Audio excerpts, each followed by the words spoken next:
Hi everyone, সবাইকে মকর সংক্রান্তির অনেক অনেক শুভেচ্ছা। আজকে নিশ্চয়ই সবার বাড়িতে অল্প বেশি পিঠে হয়েই থাকবে। তো আমরাও বসে পড়েছি একদম পিঠে বানাতে। অনেক রকমের পিঠে আজকে হচ্ছে, সরু চাকলি, সেদ্ধ পিঠে, দুধ পিঠে, ভাজা পিঠে। তো আজকে এই ভিডিওটাতে ভাজা পিঠের রেসিপি তোমাদের সঙ্গে শেয়ার করব দু রকম পদ্ধতিতে।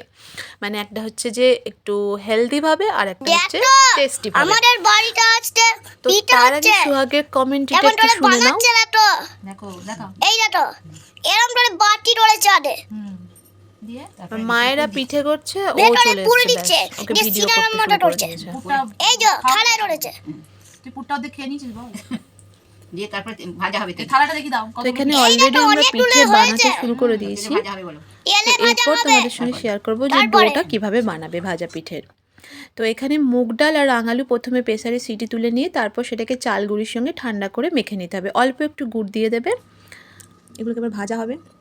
এটা প্রদীপ দেখাবে, এইটা আর রাতে সিঙ্গারার মতো। এটা সিঙ্গারা নয়, সিঙ্গারা প্রদীপ সব রকমই করা হয়ে গেছে। এটা প্রদীপের মতো। তো তারপর দেখলে যে হাতে করে কিভাবে গড়ে নিলাম পিঠেগুলো।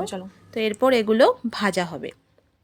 তো এখানে প্রথমে তাওয়াতে অল্প তেল দিয়ে এইভাবে দিয়ে দিয়েছি পিঠেগুলো। কিছু কিছু পিঠে এখানে দিয়ে দিয়েছি, অল্প তেল ব্রাশ করে উল্টে পাল্টে নিয়ে রেডি হয়ে যাবে। এটাও ভীষণ সুন্দর খেতে হয়। আর এটা হচ্ছে একদম ডুবো তেলে ভাজা, মানে একদম যারা মানে ভাজা পিঠের পুরো টেস্টটাকে নিতে চাও তারা এরমভাবে খেতে পারো। আর যারা একটু অল্প তেল মানে হেলথ কনসিয়াসভাবে করতে চাও তারা আমরা ভাজা পিঠে বানালাম, ওইভাবে করতে পারো। দু রকম ভাবে বানানো হয়েছে। এটা হচ্ছে যারা একটু মানে টেস্টি খেতে পছন্দ করো মুখরোচকভাবে, তারা এইভাবে ভাজা পিঠে বানিয়ে খেতে পারো একদম তেলে ভেজে। আর যারা একটু হেলথ কনসাস আবার টেস্টটাও আছে হেলথটাও আছে, তো তারা এইভাবে বানিয়ে খাবে। কিন্তু অবশ্যই বানাবে শীতে একবার। আর কেমন লাগলো অবশ্যই জানাবে, ভালো লাগলে সাবস্ক্রাইব করে দেবে।